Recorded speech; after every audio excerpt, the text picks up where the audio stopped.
რძის ნიმუშებში ალფა-ტოქსინი გამოვლინდა, რაც საფრთხეს უქმნის ადამიანის ჯანმრთელობას. ინფორმაციას სურსათის ეროვნული სააგენტო ავრცელებს. 28 მარტს ინსპექტირების შედეგად სოფლის ნობათის წარმოებაში კრიტიკული შემოსაბამობა არ გამოვლენილა, თუმცა დაფიქსირდა სურსათის შესახებ ინფორმაციის მიწოდების წესის დარღვევა, რის გამოც ბიზნეს ოპერატორი დაჯარიმდა. გარდა ამისა, შეპესე ვიმ ბილდან საქართველოს დაევალა აზერბაიჯანში წარმოებული რძის 5 ნიმუშის აღება და აფლატოქსინ M1-ზე გამოკვლევა.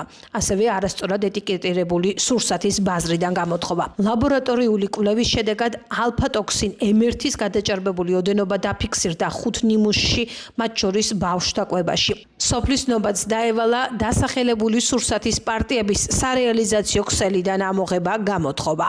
სურსათის ეროვნული სააგენტო მოუწოდებს მომხმარებელს არ გამოიყენოს აღნიშნული რძე. ალფა-ტოქსინი წარმოიქმნება ობის სოკოებისაგან. ალფა-ტოქსინ B1 დაბინძურებული საკვებით ხვდება ცხოველის ორგანიზმში, საიდანაც გადადის რძეში და გარდაიქმნება M1 ალფა-ტოქსინად, რაც საფრთხეს უქმნის ადამიანის ჯანმრთელობას, ნათქვამია გავრცელებულ ინფორმაციაში.